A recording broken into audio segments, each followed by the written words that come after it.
Truth Espresso, Episode 4.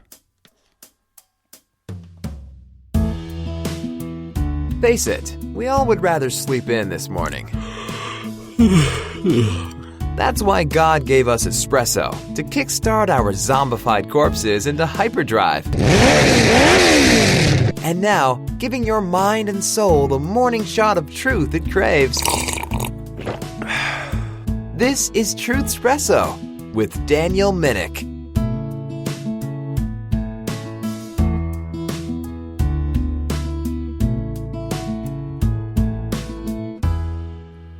Well, hey there, whenever you're listening, welcome to Truth Espresso. My name is Daniel Minnick, and in this episode, it's going to be great. This might step on our toes a little bit depending on what your vices are, but for now, in this episode, we are going to look at 4 habits that will nickel and dime away your savings. We're going to look at 4 habits that might actually be costing you your retirement. Now, if that doesn't scare you a little bit, then maybe you might want to skip this episode. You might want to just turn it off. But if you're interested in saving money on something that you might even realize might be eroding your savings, then stick around. So, we all have certain vices and guilty pleasures. Everyone has different interests. Everyone has different ways to feel comfortable and get rid of all that stress. There's different ways we do it. These vices will alleviate our stress. It will aid in relaxation and get us through the day. Some of these habits could be more destructive than others, and some could take a toll on both our wallet and our health, which inevitably leads to taking more of a toll on our wallet. So let's dive into this list, shall we? Now, this list is not something that I got from any particular website, but I built this list by looking at different websites, and I kind of ranked them. But it's possible that someone could spend more money on one of these habits than another one. But I ranked them mostly due to how much the average person who is addicted to this particular habit actually spends on it. So, without further ado, number 4, daily drive-through coffee. If you like your Starbucks every day, you might realize that could be costing you. Now, let's consider that coffee is not necessarily a bad thing. In fact, a lot of research shows that there are health benefits for drinking 1 cup per day, or maybe even more than 1 cup per day. If it's moderate consumption of coffee every day, that can actually reduce the risk of diseases like Parkinson's or diabetes, liver diseases and heart diseases, certain kinds of cancer. So there are definite health benefits for drinking coffee. Now, could there be a wallet benefit for driving through Starbucks every day? Could that hurt your wallet? Now, let me just consider this. I wouldn't have called this podcast Truth Espresso if I believed that coffee was all negative, now would I? So I do at work drink my daily single cup of coffee. There's some days at work I might skip coffee depending on how bad of a night I had the previous night. I might consider drinking 2 cups, but usually I just need to wake up with a simple little cup. It might even be a half a cup of coffee. So I appreciate coffee. I'm not a coffee connoisseur, but I can make use of coffee in moderation. But let's do some math, shall we? If we're talking about a daily drive through Starbucks or a stop in a Starbucks coffee shop, how much does it actually cost? How much does a daily run cost? Well, consider that the cost of a venti coffee with tax is $3. Now, $3 sounds like not a lot of money. You can certainly buy lots of things in life for more than $3. So if you're making, you're getting your work and making your pay, $3 a day just does not sound like much. But consider how much you might actually be spending if every weekday, 5 days per week, you're getting that $3 venti coffee. Now, we're just talking about plain old black coffee here for now.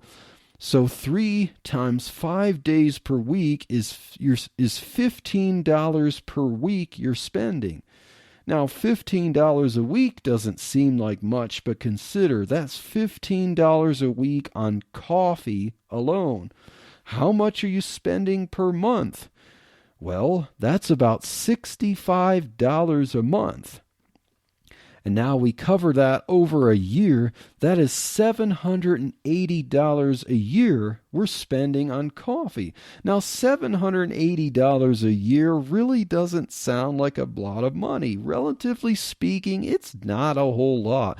But think, you're leaking $780 a year on coffee alone. So now let's up that. There are people who do this twice a day. They get their coffee in the morning, and then to make it through the afternoon, they get their coffee in the afternoon during lunch break. Well, what does that add up to? That adds up to $30 a week.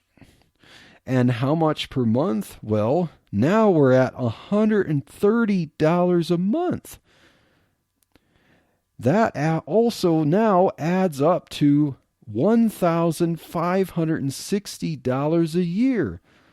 Now, that still might not sound like much, but think, $1,560 a year on coffee alone. Do we really need to spend that much money on coffee? Now consider, if you're one of those people who don't really like plain old coffee and you get a latte for Starbucks. A latte at Starbucks is about $4.50 a day, so that ends up being $22.50 a week, $97.50 a month, and $1,170 a year on lattes. So think that really kind of dents your wallet a little bit, and of course, if you're getting a latte every single day, that might not be the best for your health either. So, how many people would say that their highest monthly expense is that awful cable bill? Those mean cable companies that just take the money right out of your wallet. You know, how much is the average cable bill? About $85 per month. So if you're one of these people who get a coffee every day from a coffee shop, is your cable bill the highest monthly expense? Well, hardly. A financial expert by the name of David Bach wrote a book called The Latte Factor. So he calls this effect the latte factor, namely little seemingly insignificant expenses that add up significantly over time.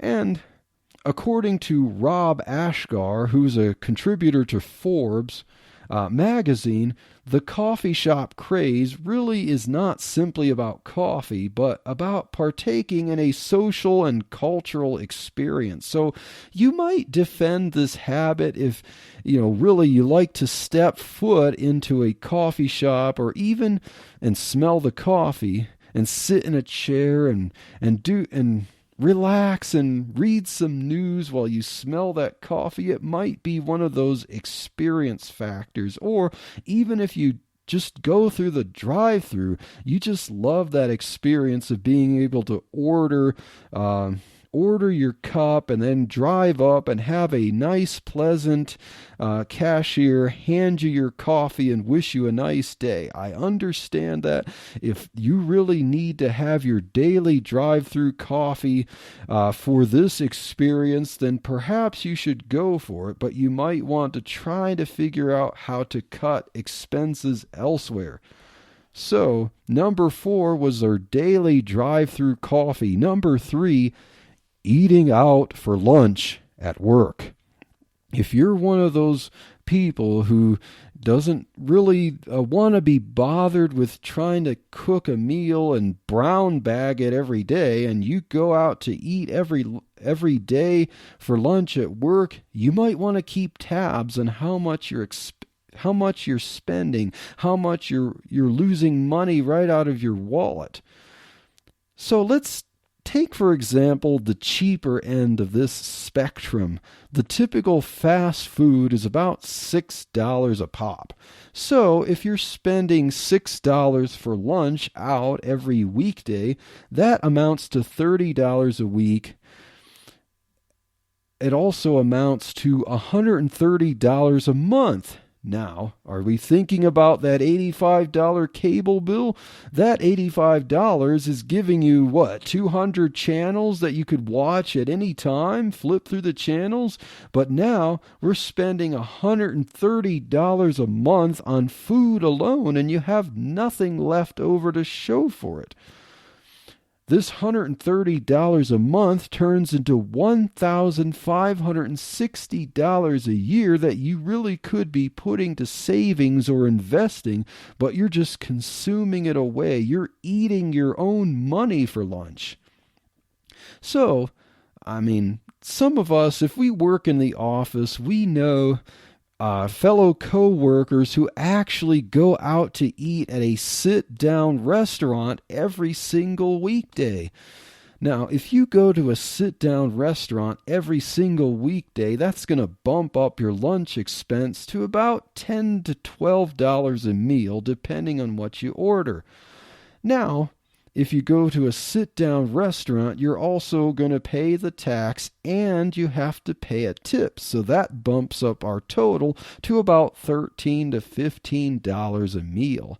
So how much does that add up to per week? So now, if you're going to a restaurant every lunchtime for your weekdays, you end up with $65 to $75 per week.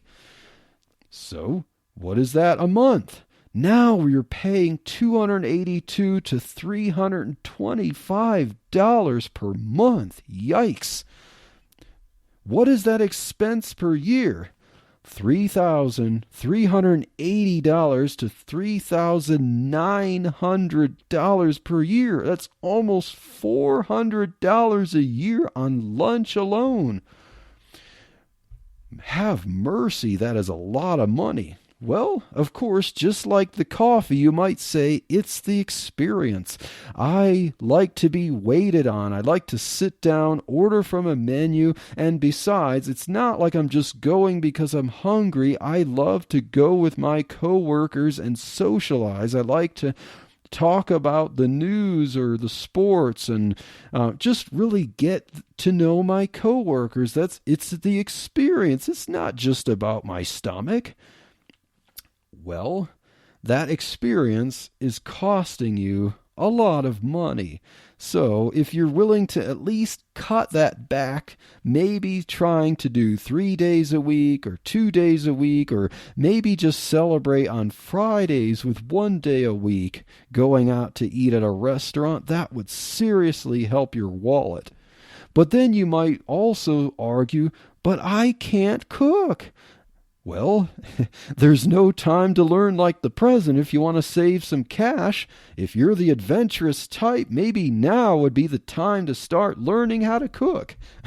Well, all kidding aside, think about this. Not all things you eat for lunch are cooked. Maybe you like that, but not every lunch has to be cooked. You could get cold cuts from from the grocery store and just quick whip up a cold cut sandwich, and that would be a lot cheaper than paying for a big meal at a restaurant.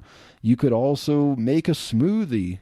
That would be a lot healthier, and it would likely be a lot cheaper than a meal at a restaurant. If you do cook, say, on the weekends, or maybe you do cook your own dinner, well, if you do that, you might consider making enough to have leftovers and then take your leftovers to work as your lunch. That would certainly save you paying the tab and paying a tip at a restaurant. There's also ways to cook something that you don't have to stand over a stove and know what you're doing. You can find lots of slow cooker recipes on the internet. Just get a good slow cooker for about $30 to $50, and then recipes will tell you how to just throw some ingredients into the slow cooker and then just set it on cook, and set it to cook for, say, 8 hours, and it will be cooking your dinner for you while you're at work. Or if you want to make lunch, you can set things up before you go to bed, and then it will be ready for you in the morning, and you can just grab it, stick it in a container, put it in your lunchbox, and on you go. So if we can just research the internet, there are many ways that we can cut costs on our lunch bill by trying to make lunch ourselves. Number 2, and this is getting more into the vice. Lunch is not necessarily a vice, and daily drive-through coffee is not necessarily a vice that can hurt our bottom line, but those habits are not necessarily bad things. But number 2 on our list can turn into a bad thing: alcohol consumption. Now, according to ClarityWay.com, they have an infographic that shows the cost of drinks.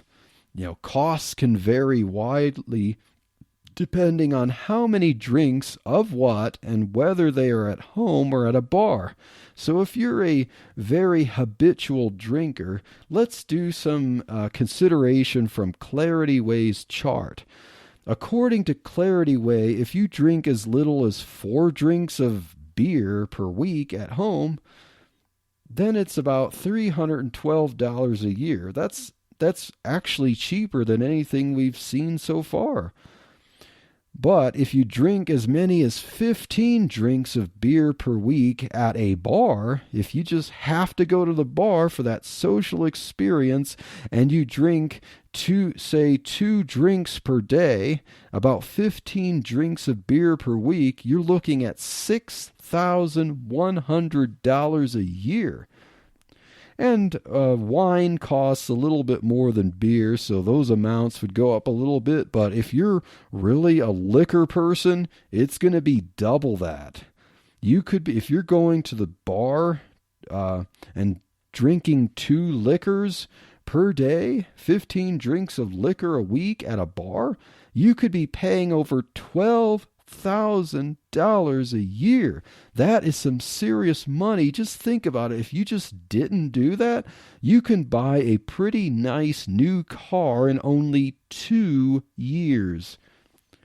So just like as we considered with the lunch and the coffee, the bar experience factor is much like the coffee shop experience that a lot of people like. It's the social and environmental experience. But consider this: just because you like an experience, you don't have to binge on it and eat away all your money. To binge on this type of thing as a habit is horrifyingly expensive.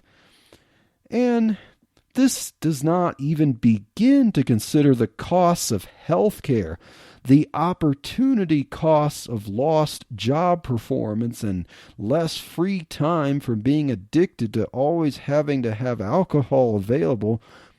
And of course, alcohol can affect your mind and damage your relationships. So really, if if you're going to be a drinker, now I'm going to say that I don't drink alcohol at all. I know that makes me a man from Mars or something like that, but I don't drink alcohol at all, so I don't suffer from this problem. But, if you're an alcohol drinker, you might want to at least consider trying to drink in moderation. Try to drink very few, maybe one drink a day of something that you can get in the store, and save yourself a lot of money.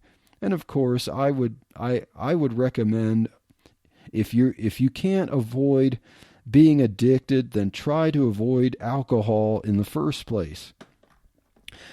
Now, number one, last but not least, smoking. Ooh, now this is one of those vices that actually has a lot of animosity. There's a lot of campaigns against smoking, and so smoking is number one on this list for a reason. It is a very, very costly habit, and it's one of the most destructive to your health. I mean, most addictions to smoking, unlike coffee and going out to lunch on weekdays, smoking does not really exclude weekends.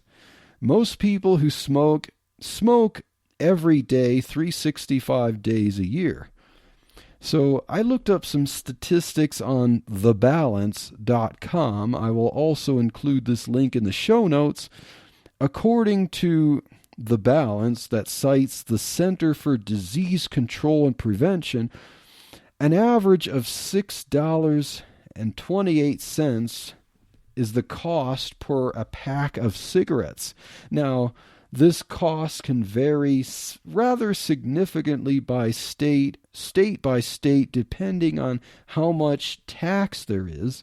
But let's take that dollar amount. Let's say that a pack of cigarettes costs $6.28. So, if you smoke a pack a day, that is $43.96 per week. And now, what are we looking at per month? That's $191.02 per month. That is an expensive habit. So, that blasted expensive cable bill, it's killing my savings. Well, compared to the smoking habit of one pack a day, we're talking over twice the cost of a cable bill. What is the yearly expense? $2,292.20 per year on cigarettes. Well, many heavy smokers do a pack and a half to even 2 packs per day. So let's run those atrocious numbers now. Let's say a pack and a half a day. That's $65.94 a week. $286.53 a month. That is a lot to be paying a month for one product. And that results in $3,438.30 per year. Yikes. Well, let's up that a little bit. Let's go to 2 packs per day. 2 packs per day is $87.92 per week. Remember, that is the monthly cable bill, and this is the expense per week per cigarettes. That's $382.03 a month, and a whopping $4,584.40 a year. Think that can be close to $5,000 a year on cigarettes alone. And of course, considering the health wreckage that cigarettes cause, all that expense for the habit does not even begin to cover the inevitable costs of health care. So now we have discussed 4 habits that could be nickel and diming away your savings. Now let's just run a kind of a fun experiment. For fun, let's just see how much it would cost for someone who has all these habits at just a moderate level. You're a coffee drinker, you like to go out to eat every weekday. So $3, a $3 coffee for weekdays only, plus a $6 lunch for every weekday, plus 4 beers at home Monday through Thursday, and let's say we throw in 2 beers at the bar on Friday for a happy hour, and you also smoke 1 pack of cigarettes a day. So if we run the numbers, that adds up to $106.50 a week. Yikes. That's $461.50 per month. Think of that's the budget that many full family grocery budgets are. That's how much a family might spend on groceries to eat, all that different kinds of food and stuff. That's the budget for a month for groceries, and now you're spending all that money on just the habits of you. And so now that also amounts to $5,538 a year just to maintain experiential habits. So we have not accounted for the incredible savings yield this amount of money would be for these habits if it were invested and building compound interest. You could end up with tens or even hundreds of thousands of dollars after several decades or into retirement that you just spent away on habits now that you could have cut. So let's consider, what about that evil cable bill? Well, personally, I would say cut the habits and the cable bill. I don't have a coffee habit. I don't have eating out for lunch at work habit. I don't drink alcohol, and I don't smoke. Now, I'm not trying to puff myself up here, but because, as I said at the beginning, everyone could have their little vices and their little habits. But as some advice on how to save a little more money, just reduce the drive-through coffee and eating out a little bit. Make them occasional prizes for being patient. If you are patient, doing this like once a week or once every 2 weeks or something like that, you can find that rewarding and your wallet will thank you.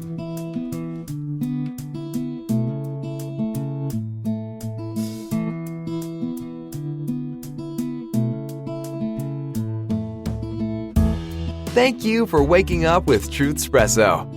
Good morning, and God bless your day. Hey friends, Daniel Minnick here again. If you liked waking up to this episode of Truth Espresso, I would really appreciate it if you would rate it on Apple Podcasts, Stitcher, or whatever application you use to listen to Truth Espresso.